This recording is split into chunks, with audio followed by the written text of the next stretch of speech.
Manalangin po tayo. O Diyos aming Ama, dakila, napakabuti, at walang hanggan. Parangal at papuri sa banal at dakila mong pangalan. Dahil kami ay pinili at hinirang mo para sa iyong kalwalhatian at kaligayahan.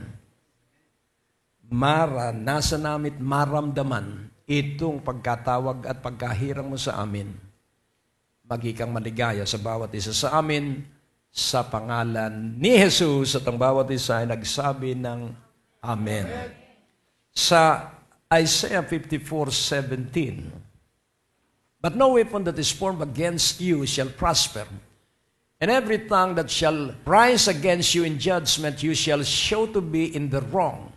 This is the heritage of the servants of the Lord. This is the righteousness or the vindication of which they obtain from me, says the Lord."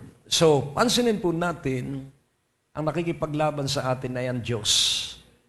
Ang maghihiganti sa mga gumagawa ng kasiraan sa atin ay ang Diyos.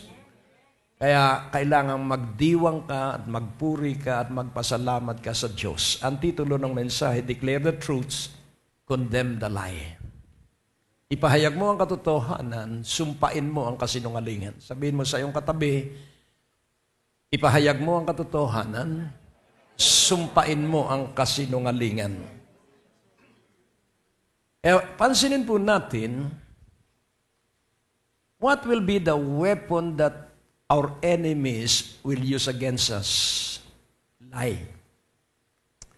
Kasinungalingan. So ano ang gagawin natin sa kasinungalingan? We shall condemn.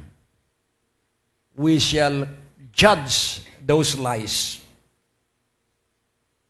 So ang unang napakahalagang katotohanan, lie is the weapon of the enemy. Ang kasinungalingan, ang sandata ng kaaway. So, paano mo malalaman ang kasinungalingan at paano mo malalaman ang katotohanan? So, kailangan alam natin ang katotohanan upang ating mapuna ang kasinungalingan. Tingnan po natin yung natural reality and supernatural reality. So, ito po'y nangyayari sa maraming tao. Ano yun? Number 1, poverty, sickness, mas marami pang customer ang hospital kaysa anumang negosyo. Ano po? Mas malaki ang kinikita ng manggagawa ng gamot kaysa anumang negosyo. At dahil napakagaling ang advertisement, kaya ang mga tao ay sige bili. At sinususugan pa ng gobyerno na discounted ang gamot. At dahil nga sa kamangmangan, hindi nila na mamalayan na sila ay hinuhubog para mabuhay sa gamot. Sila hinuhubog para paghandaan ang pagtanda na may kahinaan. Huwag kang makikipag-usap doon sa mga ang kwentuhan ay senior moment. Ang alam ko lang senior sa akin ay yung senior citizen card ko. At ako'y laging nakikinabang. Pero yung moments, wala akong senior moment because I am a normal Christian. Tingnan mo ang iyong katabi, sabihin mo wala kang senior moment. Darating ka rin sa senior. Amen? Kung ano ang iyong pagpapasya, yun ka. Hindi ka pwedeng ipagpasya ng sino man tao. At magmamalasakit pa ang tao na inumin mo ito dahil para ikaw ay mabuhay ng matagal-tagal dahil kailangan ka pa natin. So, yun naman tao, mahal na mahal ako ng aking anak. Sige, inumin mo ito. Halos magkandahilo na sa laki ng dosage. Kukuha nyo. Kailangan tayo matuto. Amen? So, weakness. So pag merong, sigurado mo naman napakadali namang patunayan ang kahirapan, kulang ng pera yung tao. Napakadali ring patunayan ng sakit kahit hindi ka agad pumunta sa ER dahil may kirot na nararamdaman yung tao. Napakadali ring unawain ang panghihina ng katawan dahil nawawala ang lakas, sumasakit ang tuhod at sumasakit ang gulugod at ang bewang ay sumasakit din. Kailangan pa ba na ito ay idaan pa sa various check-up? Hello? Kailangan pa bang magpasiyasat sa manggagamot para alamin kung ano ang dahilan ng iyong pananakit ng tuhod? Nakarinig ba ako ng amen? Sa sandali na ikaw ay sumuko sa iyong nararamdaman, ang susunod na mangyayari sa iyo ay marami ka ng katatakutan. Marami ka ng iiwasan na bawal. At yung lahat ng iyong iniiwasan ay hindi naman mangyayari, kaya tumanda ka na hindi mo na nakain yung masarap na putahe. Nakukuha niyo po. Kaya kailangang matuto tayo at mabuhay tayo ay sa katotohanan. So paano tayo mabubuhay sa katotohanan para malantad ang kasinungalingan? Simple lang po sa John 8:31. Then said Jesus to those Jews which believed on Him. Pansinin po natin yung D nung believe on Him. Mula pa no'y sumasampalataya na yung mga Hudyo sa Kanya. Sinabi ni Jesus sa mga Hudyong sumasampalataya sa Kanya, kung kayo'y magpapatuloy sa aking salita. Napakaliwanag po, kaninong salita? Kaninong salita? Kay doktor ba o kay attorney? So if you continue in my word, salita ng Panginoon, then are you my disciples indeed. Ano po ang ibig sabihin ng disciples? Sumusunod sa kanyang Panginoon. Nagtitiwala sa kanyang Panginoon. Yun po yung mga alagad ng Panginoon. Na kahit sila dumaan sa bagyo, wala silang kinatatakutang bagyo. Bakit? Dahil sila ay mga alagad ng Panginoon. Sa verse 32, and you shall know the truths, and the truth shall make you free. Nasaan ang katotohanan? Nasa salita ng Panginoong Jesus. If you continue in my words, then you shall know the truths, and the truth shall make you free. Alin ang nagpapalaya? Ang katotohanan. At paano natin lalaman at makikilala ang katotohanan? Sapagkat nagpapatuloy tayong magbasa ng Biblia. Hallelujah! Ngayon, may labanan. May bakbakan araw-araw. There are 7 ways by which Satan will disturb us. Ang una ay repression. Yun bang pakiramdam mo ay dahil sa mga ginawa mo na wala namang nangyayari, ay parang pinananawaan ka na. Pinapanawan ka na ng pangarap. Yun po ay repression. At ang susunod, kapag sumuko na ang isang tao dahil sa kanyang mga kabiguan at pagkalugi, ang susunod na atake ng kaaway, suppression. And that is intimidation. I-intimidate niya yung taong na lungkot sa kanyang kabiguan. At pag hindi nagtagumpay yung tao sa suppression, then the third stage is regression. Sliding back. Kahit anong tulak niya, siya dumadaos-os sa dati. And then, dahil sa paulit-ulit na atake ng kaaway, siya'y madidepress. What is depression? Hopelessness. Mawawala na siya ng pag-asa. Siguro talagang ganito ang buhay. Hindi po ganyan ang buhay. Ang buhay po ay masaganang buhay. Ang buhay po ay malusog na buhay. Ang buhay po ay matatag na buhay. Amen? Kung ano ang ating paniniwalaan, yun ang mangyayari sa atin. At laging tandaan mo, pag pinaniwalaan mong mahirap ang buhay, then Satan will oppress you. Satan will depress you. So, yung oppression po ay irritated. Na paulit-ulit na sinasabi ni Satanas, wala na, tanggapin mo na lang na ganyan ka na lang hanggang sa ikaw ay mamatay. Pag mo po tatanggapin yun, tumayo ka at manindigan ka at magmarcha kang nagpupuri sa Diyos sa iyong kwarto at sabihin mo, in the name of Jesus and by the power of the blood of Jesus. Amen. Huwag mong isisigaw, I am healed. Sapagkat walang lalapat na sakit sa iyo if you declare that you are healthy. Hindi ninyo narinig. Declare daily that you are healthy. And if you are healthy, then you will be wealthy. Dahil hindi mabablock ang iyong isipan sa pag-iisip ng magagandang negosyo. Amen. Hallelujah. Then, pag hindi po tayo nagtagumpay sa irritating work of the enemy, he will bombard us. At paniniwalaan niya tayo na wala na tayong pag-asa, hintayin mo na lamang ang iyong kabaong. Ang tawag po do'y obsession. Obsess na wala nang iniisip na pag-unlad. And the seventh level is possession, or you capitulate. A person capitulate to the lies of Satan. Tayo po'y nilikha ng Diyos. We were designed for victory, not for defeat. Ikaw po'y linikha at ang disenyo mo'y magtagumpay, hindi para madaig.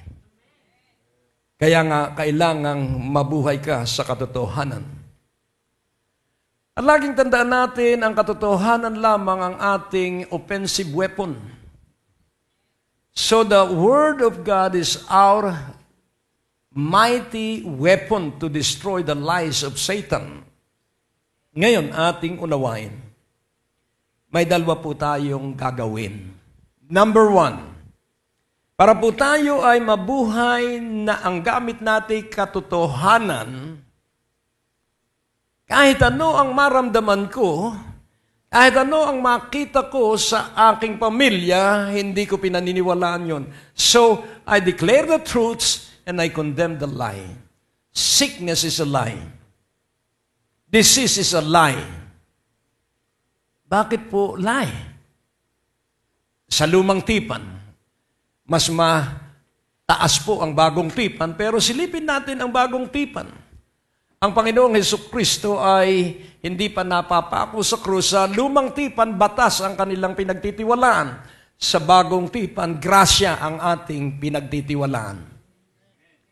So, ang batas, kailangan gumawa ka ng mabuti para maging kalugod-lugod ka sa Diyos. Sa grasya, sa bagong tipan, tanggapin mo na ikaw ay kinalulugdan ng Diyos at dadaloy ang pagpapala sa iyo.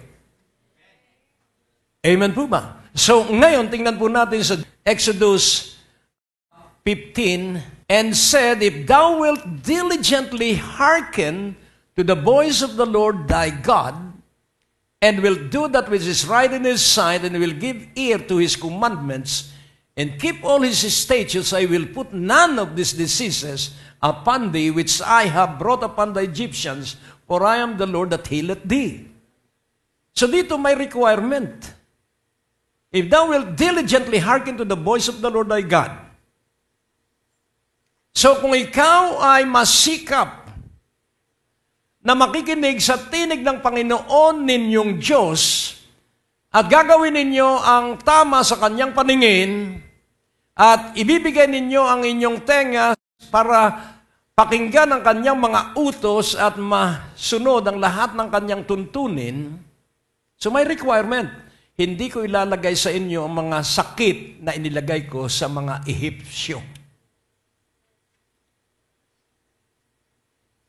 Sasabihin mo, siguro kaya ako nagkasakit dahil hindi ako nakinig sa boses ng Panginoon. Sa Matthew 8:17, that it might be fulfilled which was spoken by Isaiah the prophet, saying, Himself took our infirmities and bare our sicknesses. Ano po ang sabi rito? Siya mismo ang kinuha, hinablot ang lahat ng kahinaan natin at binuhat ang lahat ng ating mga sakit. Hello? By His stripes, we were healed. Hindi are healed, we're healed. Hindi pa tayo nagkakasakit at hindi tayo magkakasakit dahil binayaran na ang ating kalusugan. 1 Peter 2:22. Who did no sin, neither was guile found in his mouth. Verse 23. Who when he was reviled not again. When he suffered, he threatened not, but committed himself to him that judgeth righteously. Verse 24.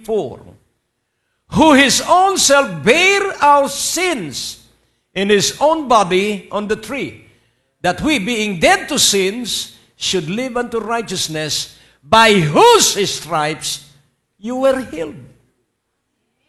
Hello? Meron bang requirement para ikay gumaling? Ang requirement lamang, paniwalaan mo na ang lahat ng kasalanan natin hinablot ng Panginoon at inilagay sa kanyang katawan nung siya'y nakapako sa krus. That we, being dead to sins, should live unto righteousness, by whose stripes you were healed. Sa pamamagitan ng kanyang 39 na latay, ano po ang sabi? You were healed. Hello? So sickness is a lie because we are children of God. Amen? Sa lumang tipan, nakikita po natin doon ay pambihira na ang proteksyon ng Diyos. Pero sa bagong tipan, nasa atin na ang pagpapala dahil sa natapos na gawa ng Panginoon doon sa krus sa Kalbaryo.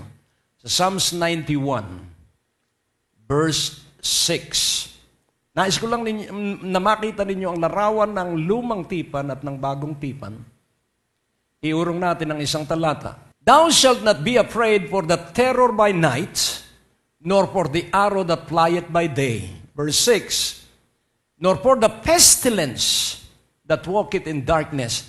Ang nangyayari po sa maraming Kristiyano, mas marami pa ang oras nila sa pakikinig ng balita, kaya sila ay nadidenggi tuloy. So, nor for the pestilence that walketh in darkness, nor for the destruction that wasteth at noonday. Verse 7. 1,000 shall fall at thy side. So, ang mga peste po ay hindi para sa anak ng Diyos. Hello? Kailangan paniwalaan mo ito dahil wala ka ng kalalagyan pa kundi maniwala. May mawawala ba pag naniwala ka? Mas marami ang pakinabang sa paniniwala kaysa hindi paniniwala.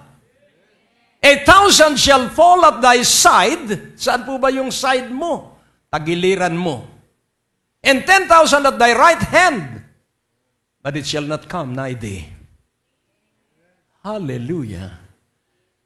Because on our right, Jesus is standing.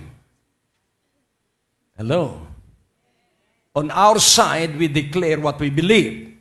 But on our right side, Jesus is doing the battles. Sa Psalms 16:11, kailangan alam mo ang katotohanan. Thou wilt show me the path of life. In thy presence is fullness of joy. At thy right hand, there are pleasures forevermore. Si Jesus ay nasa atin. Si Jesus ay nakatira sa atin. Kung ako'y nakaharap sa iyo, nakaharap din sa iyo si Jesus. Nakaharap ka sa akin, nakaharap din si Jesus. So kung tayo ay lahat, at kung ako'y haharap dito, lahat tayo nakaharap dito, ano ang nasa kanan natin? Si Jesus. Amen. At dahil siya nasa kanan natin, ano ang mangyayari sa atin? Pleasures forevermore. Holy Spirit revealed this truth to everyone. Because unless you impart the truth, nobody will ever accept. Dahil ang katotohanan po, simply you accept it. Amen? Tinatanggap mo ang katotohanan without discourse, without argument. Dahil yung nakikipagtalo, maraming problema yon. Yung naniniwala, may mga problema din, pero hindi sila naaapektuhan ng problema. Bakit? Dahil si Jesus ang namumroblema. Hindi niyo narinig. Pag ipinagkatiwala mo ang buhay mo, si Jesus ang mamumroblema ng iyong problema at ibibigay sa iyo ang mga solusyon at ikaw ang gagawa at ipatutupad mo yung solusyon. Kaya hindi ka mapapagod. Bakit hindi ka mapapagod? Dahil tama yung ibibigay na karunungan sa iyo ng Panginoon. Kaya tayo napapagod dahil akala natin tama, mali pala, balik uli, umpisa uli, mali uli, balik uli, umpisa uli. Pero pagkasama mo ang banal na Espiritu, exactly bibigay sa iyo ang iyong gagawin. At pag ginawa mo, andun ang tagumpay. Mapapagod ka kaya? Hindi. Because you will be hitting the target at the center of His perfect will. Amen. Kaya tayo magkakaedad pero hindi tayo tatanda. Dahil ang matanda, suko na sila sa kanilang buhay at alam nila sa edad nila wala na silang magagawa pa. No! Kahit 90 anyos ang tao, may malaki pa rin gagawin sa iyo ang Diyos. Hindi ikaw ang gagawa, kundi ang Diyos at ang kailangan lamang niya ay sampalatayanan siya. Oh, nararamdaman ko ang pagpapala ng Diyos sa gitna natin ngayon. Hallelujah. Ibalik natin sa Psalms 91 verse 8. Only with thine eyes shalt thou behold and see the reward of the wicked. For whom are pestilences? Para kanino ang mga salot? Gantimpala sa mga masama. And who are the wicked? Those who don't acknowledge God. Those who continue on trusting in themselves. Trusting in their intellect. But the righteous are those who always fellowship with the Father, the Son, the Holy Spirit, and listening to His voice. And each command, it will be pleasure for the children of God who believe. Mga utos niya kahit mahirap ay kaligayahan para sa mga sumasampalataya. Kaya kailangan ang isipan mo ay ganito. Mapalad ang mga aba na walang inaasahan kundi ang Diyos, kanila ang kaharian ng langit. Mapalad ang mga nahahapis, sila ay aaliwin. Kaya kung ikay nahahapis, watch out, aaliwin ka ng Diyos. Papaypayan ka ng Diyos at sasabihin, malapit na. You are at the edge. Sumuko ka sa akin at ikay iaangat ko. Mapalad ang mga maamo, mamanahin nila ang buong lupa. They shall inherit the earths. Mapalad ang mga gumon, gutom, uhaw sa katwiran, sila'y mapupuspos ng katwiran. Mapalad ang mga may dalisay na puso na walang tibuking kundi ang Diyos. Ang Ama, si Jesus at ang banal na Espiritu, nakikita nila ang Diyos. Ako araw-araw nakikita ko ang Diyos. Ewan ko sa inyo kung nakikita ninyo ang Diyos. Kahapon habang kami ay nasa palengke, inihintay ko ang aking asawa. Nakatayo ako doon sa labas ng kanyang pinuntahan tindahan. At pinagmamasdan ko yung isang grasa boy kumakatok sa mga nakaparadang sasakyan. Ang tagal na nakatayo siya, walang nagbubukas. Tinawagan ko, halika, ito ang pera.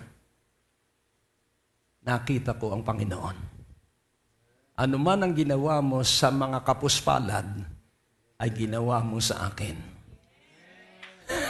Amen? Hallelujah. Ang pagtulong sa mahirap ay pagpapautang sa Panginoon. Ba ang magbabayad ay ang Panginoon. Amen? Huwag ka nang maghintay na ikay pasalamatan. Bayaan mo ng Diyos ang maggantimpala sa iyo. Amen? Hallelujah. At nasa kanto pa, may 4 na batang nagsisisigaw na, Pastor! Pastor! Papasok na ako ng gate. Lakas ng boses ng 4 na bata, tuwan-tuwa. At sabi ko, itong 20, hati-hati kayo, tigli 5. Ito po'y ipinapatutuo ko sapagkat yung mga kapuspalad, yun po ang presensya ng Panginoon. Tingnan mo ang iyong katabi. Magdala ka ng ibibigay na biskwit dun sa mga gutom. At kung ikay galante, ay magdala ka ng sandwich. Amen? At ito po'y katotohanan. At pag ikay nagbibigay, hindi ka magugutom. Sobra-sobra ang pagkain darating sa iyong bahay. Kaya ipamigay mo, kaya sobra yon para ipamigay. Amen?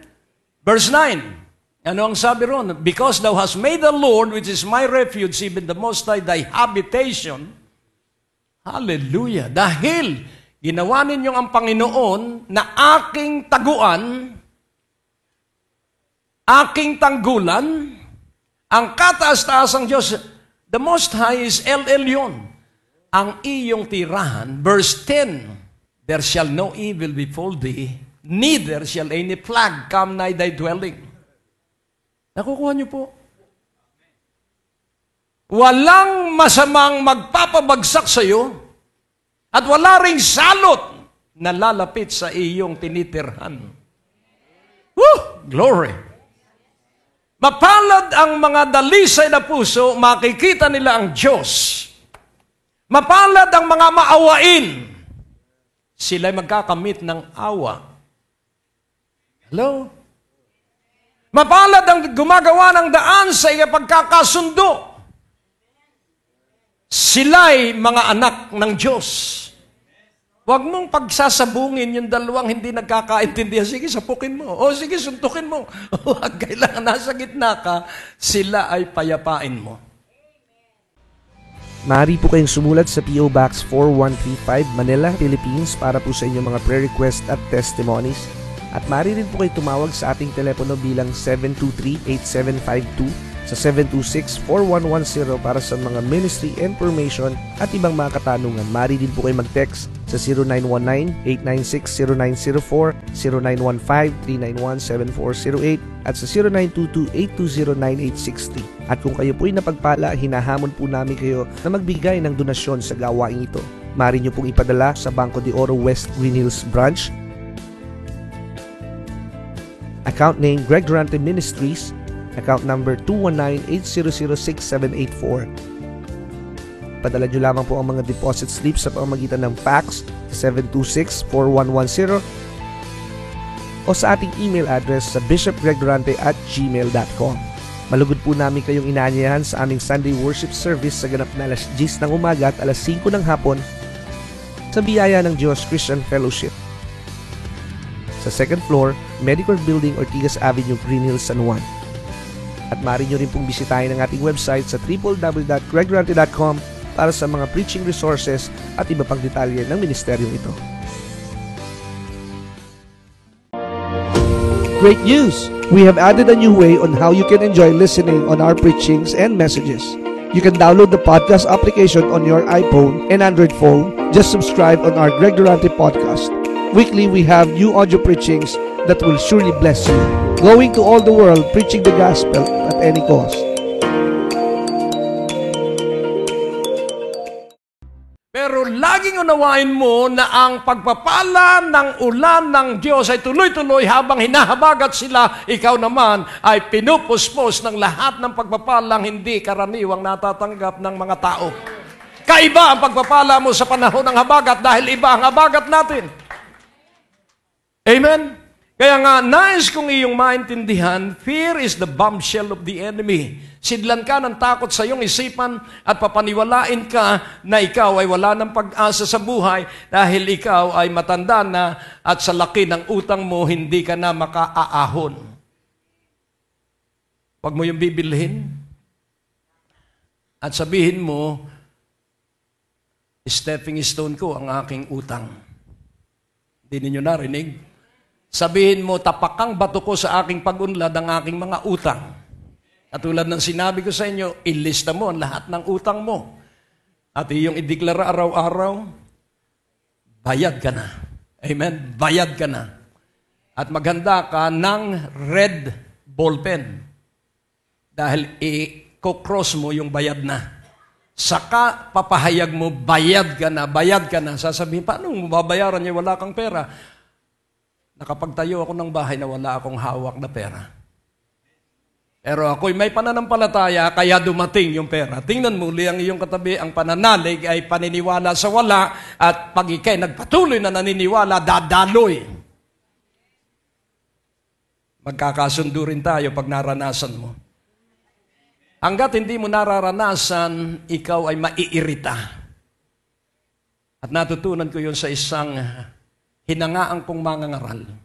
Pag siya may kailangan sa sasakyan, pupunta siya sa bilihan ng sasakyan at papatungan niya ng kamay. Iuwi ko yan. Sir, may pera po ba kayo? Wala. At nagkakasasakyan po siya. At kaya ako'y humahanga sa kanya, yung kanyang sasakyan, luman-luman at bulok-bulok. Kung baga sa isang tao ay para bang may tuberculosis na ubo-ubo. Sa patutuon niya ito, pagdating niya sa crossing ng Ayala at ng EDSA, wala pa po yung overpass na nasa atin ngayon, huminto siya. At may tumigil na sasakyan at ang sabi, Pastor, ito ang cheque, bumili ka ng bagong sasakyan. Isip-isipin mo po, dahil laging idinideklara niya na dakila ang Diyos. At siya ay may laging patutuo at ang sabi niya, magkakabahay ako na 5 ang poste sa harap. Wala siyang pera, pero siya may pananalig. Sabi ko, bakit 5 poste naman? Dahil F-A-I-T-H. So, tatayo ang bahay ko by faith.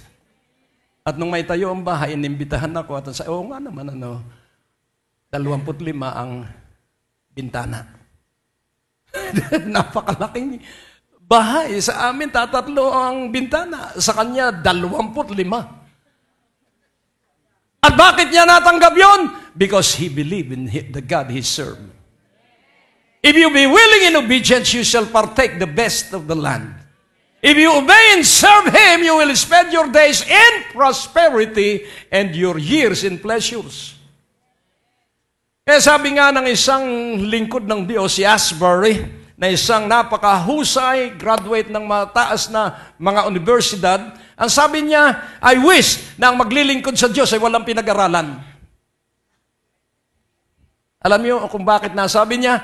Dahil ang mga walang pinag-aralan nakaka-adapt sa mga taong walang pinag-aralan at nakapagliligtas sila ng kaluluwa na hindi iniisip kung paano ililigtas sapagkat buhay nila ang Ebanghelyo. Kaya sabi ni Winston Churchill, mula ngayon, hindi na ako makikinig ng payo ng sino man. Makikilala ko ang tao sa kanilang ugali. Tingnan mo, ang iyong katabi, kailangan ikaw ay nakakaunawa ng masamang ugali at ng mabuting ugali ng tao. At pag masama ang ugali, wag mo munang iligtas, iwasan mo muna dahil baka ikaw ang mahikayat ng kanyang masamang ugali at baka ikay magagalitin na rin. Dahil ang sabi ng Biblia, kung sino ang kasama mo, mahahawa ka ng kanyang ugali. Kaya kung bugnutin ang kasama mo isang araw, bugnutin ka na rin. Kung magagalitin isang araw, magagalitin ka na rin at mas masahol ka dahil ikaw ay idolo nung magkabugnutin. Kaya nga po, nais kong iyong intindihin. Takot ang kasangkapan ng dyablo, pero pananalig ang ating sandata laban sa takot. Faith destroy all fears. Yun po ang pang-apat na katotohanan. Ang pananalig, wawasakin ang lahat ng katatakutang dinadala sa atin ng kaaway. Hallelujah. Mabuti kayo may pension. Tingnan mo ang iyong katabi, mabuti ka may pension. Ako, hindi pala ako binayad ng SSS nung aking pinagtrabahuhan, wala akong pension. Pero ako'y may Diyos na nagbabayad sa akin araw-araw. Ako'y may Diyos na nagbibigay ng lahat ng kailangan ko araw-araw. Kaya ako'y walang inaasahan, hindi ang pension. Ang inaasahan ko ay ang Diyos. Kung may pension ka, lalo kang mag-alab sa Diyos. Dahil baka magsara ang SSS at GSIS, wala ka na ring pension. Kaya mag-alam ka na sa Diyos. Amen? Nakukuha niyo po. Dahil ang mga nananalig at nagtitiwala sa Diyos, imposible man ay kanyang paniniwalaan at ito ay mangyayari. Hindi problema ang malaking pera. Ang problema ay ang pagtitiwala sa Diyos. Pag nagtiwala ka sa Diyos, dadaloy ang malalaking pinansyal na pagpapala. Hindi na himala sa pagkatuloy ang agos. Ang himala, pabugso-bugso. Pero ang pagdaloy ng pagpapalay, tuloy-tuloy dahil ang bibig mo ay tuloy-tuloy na nagpapahayag na iniibig mo ang Diyos, na nagtitiwala ka sa Diyos ng totohanan at lubusan. Oh, hallelujah! Sabi ng isang nagturo sa amin noong 1980s, si Casey Tritz, siya napakahirap na pastor. Pero napakaliit ng kanyang simbahan. At habang inihahatid niya sa eskwelahan ng kanyang anak, sabi niya, "Son, this will be the place of our big church." At ngingiti-ngiti lang yung kanyang anak. May malaking factory dun sa sinasabi ng kanyang dati. Pero tuwing umaga yon, this is our church place. This is our church place. At nalugi yung factory at ibinenta sa kanya ng mura. Why? Because there is a declaration. There is a claimant.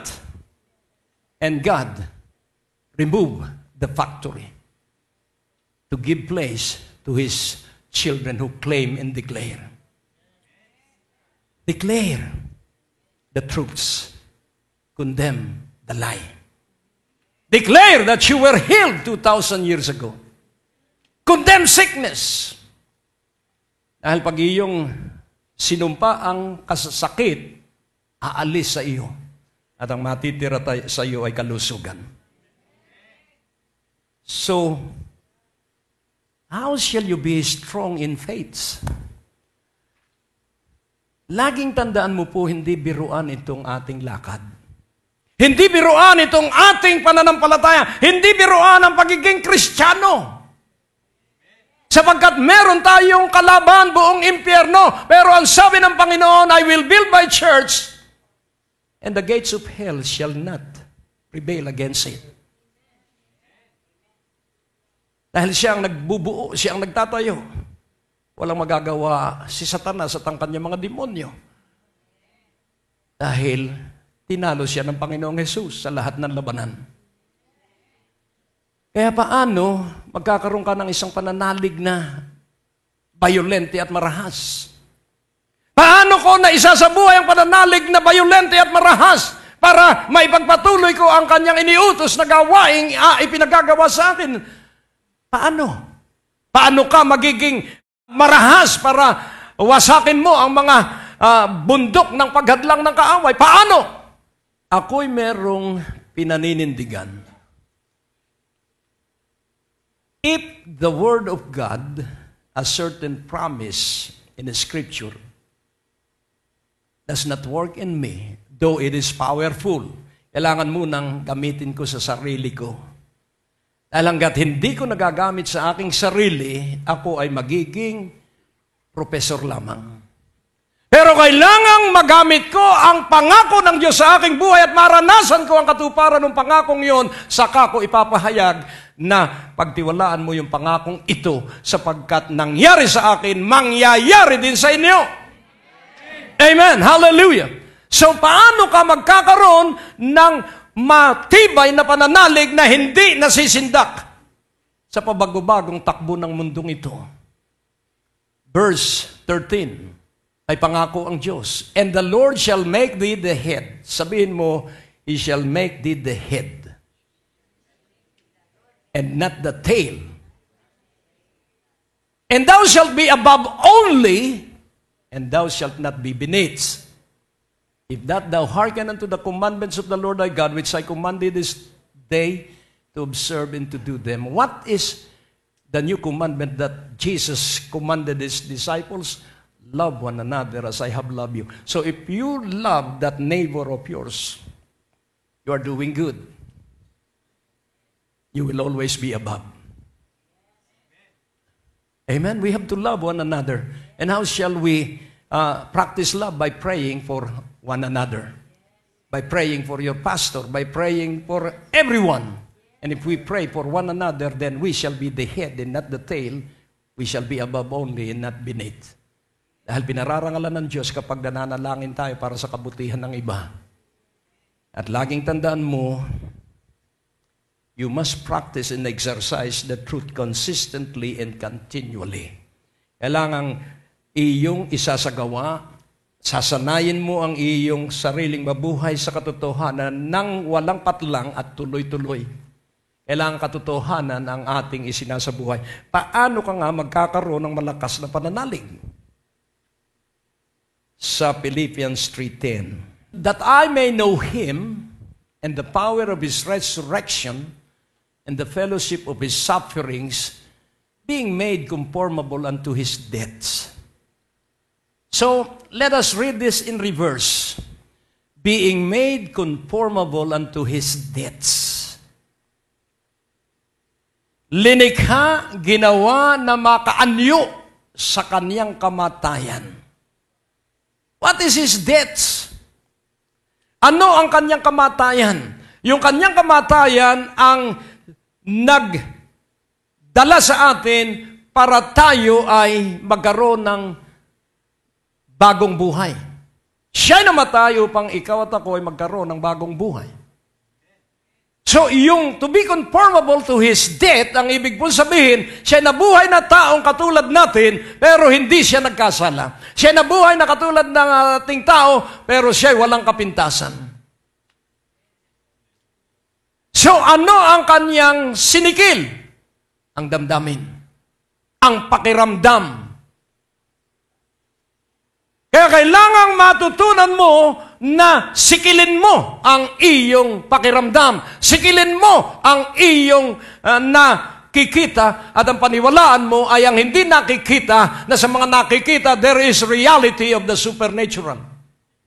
Because faith is the essence. Faith is the evidence of things hoped for. Faith is the substance of things hoped for and the evidence of things not seen. Kaya ang iyong pagtitiwalaan ay yung salita ng Diyos. Paano? So, that I may know Him. Na ibig sabihin, hindi ko na pagtitiwalaan ang aking pinag-aralan. Bakit? Bakit hindi ko pagtitiwalaan ang aking pinag-aralan? Si Moses ang pinakamatalinong lalaki na nagtapos sa lahat ng magandang paaralan ng Ehipto. Pero hindi siya magagamit ng Diyos kung may sarili siyang angking karunungan. Blessed are the poor in spirit, for theirs is the kingdom of heaven. And pagdating po sa trabaho, normal po na gamitin natin yung ating natutunan. Subalit pagdating sa pamumuhay espiritual, ang ating aasahan lamang ay ang Diyos. And Moses, God says to him, Moses, utal na si Moses na matalinong lalaki.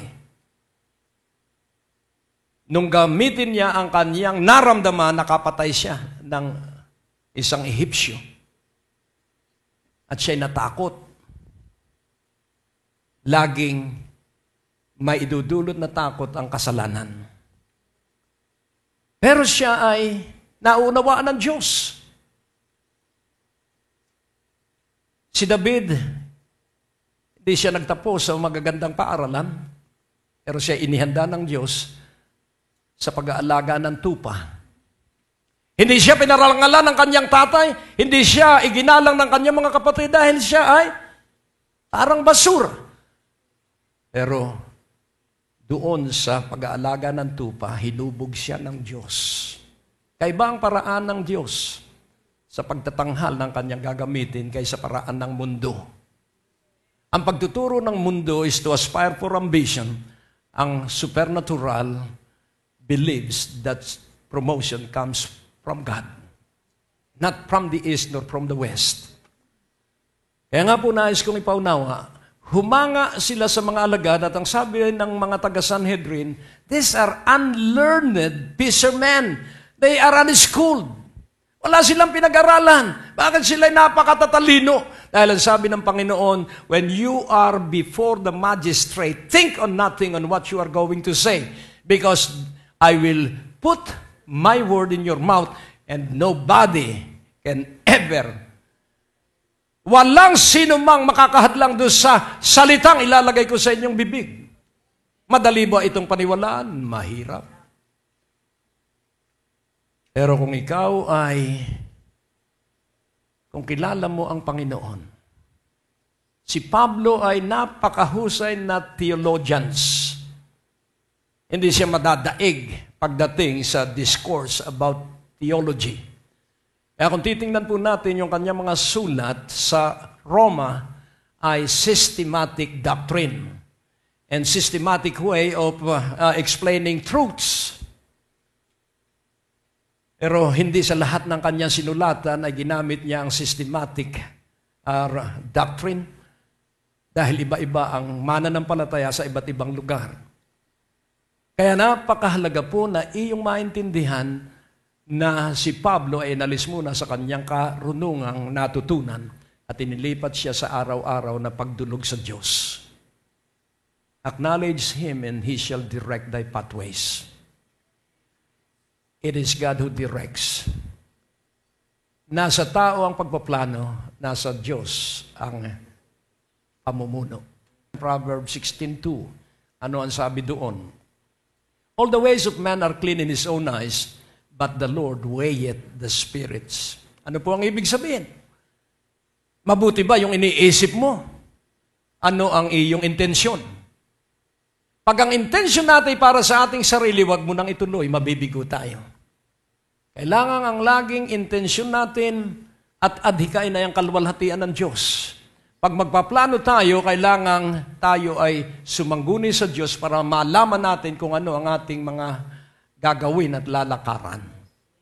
Kaya kapatid, ikaw at ako'y mahal na mahal ng Diyos. Ibalik natin sa 3:10 ng Philippians, that I may know Him personally, na makilala ko siya mismo at makilala ko rin ang kapangyarihan ng kanyang muling pagkabuhay. Hallelujah! Sa Ephesians 3:20, ano ang kanyang ipinakita ni Pablo rito? At ang sabi ni Pablo, now unto Him that is able to do exceeding abundantly above all that we ask or think, according to the power that worketh in us. What is that power that worketh in us? The power of Jesus' resurrection. And what is the power of Jesus' resurrection? He lives with us 24 hours, 7 days a week. Si Jesus ay buhay at nakatira sa akin. He is the treasure in an earthen vessel. Siya ang yaman na nasa aking katawan. Amen. Kailangan matutunan mo ito dahil dito ang tibay at katatagan. Now unto Him that is able to do exceeding abundantly above all that we ask or think. How shall He do this exceeding abundantly above all that we ask or think? How shall He perform it? According to the power that worketh in us. And what is that power? The power of Jesus, and at the same time, the power of the Holy Spirit. For what reason? For what purpose? Verse 21. Unto Him be glory in the church by Christ Jesus throughout all ages, world without end. Para sa simbahan, maluwalhati ang Diyos at ang Diyos ay masaya kapag natugon ang ating panalangin. Ang kaligayahan ng Diyos, sagutin ang lahat ng ating panalangin. Pero iilan sa atin ang nasasagot ang panalangin dahil hindi tama ang ating layunin. A true and real praying person is right in his heart the moment he asks. Hindi nagbabaka sakali dahil ang lahat ng tugon ng Diyos sa paghingi natin ay oo at amen. Pero bakit iilan ang nakakaranas ng 100% answered prayer? Why? The problem? Because they don't know Jesus personally. Balik tayo sa 3:20, sa 3:10 ng Philippians. That I may know Him, that I may know the power of His resurrection, and that I may know the fellowship of His sufferings. Na ibig sabihin, pag ako'y dumaraan sa kawalan, ako'y magdiriwang pa rin sapagkat alam ko na kasama ko ang Panginoon because my identification with Jesus, He suffered, and as I am passing through suffering, Jesus is with me. Because His compassion works best when we are passing through sufferings and infirmities. Kaya sabi ni Pablo, when I am weak, then Christ is strong.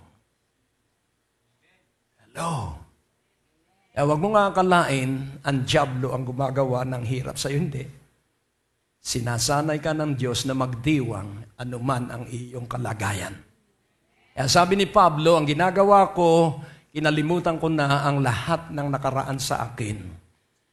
Kaya kailangan wag nang bumukas sa iyong bibig yung nakaraan. Kasi ako noon ganito, noon ganun.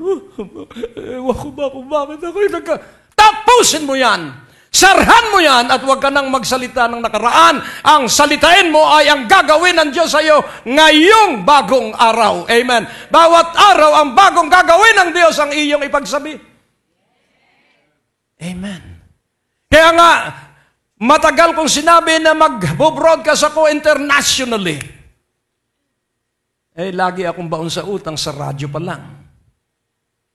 Pero, I declare the truths and I condemn the lie.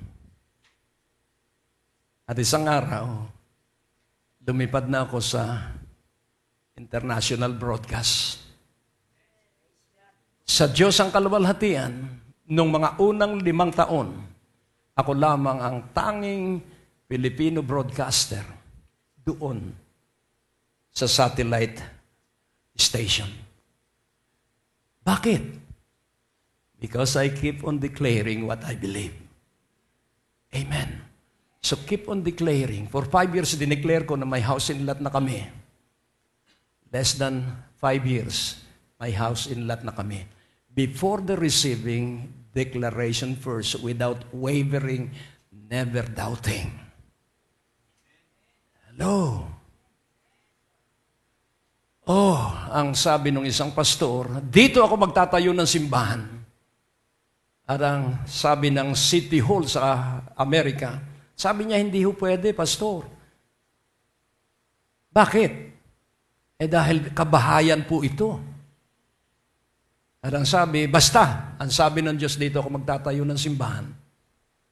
At dumating ang panahon na nagkaroon ng pagsasaayos ng zonal design nung city at inalis yung mga bahay. At may bakanting lupa sa itinuro niya, doon siya nagtayo ng bahay. Declare the truths that you receive from God. Condemn lies. Basta paniwalaan mo dahil wala namang maniniwala kundi ikaw. Amen. Huwag mong ipagsasabi dahil nagka-problema si Joseph nung ikwento ang kanyang pangarap. Ang pangarap mo, ikukwento mo lang ay sa Diyos. At sa mga taong may pangarap din. That I may know Him and the power of His resurrection and the fellowship of His sufferings, being made conformable unto His death. Verse 11, if by any means I might attain unto the resurrection of the dead.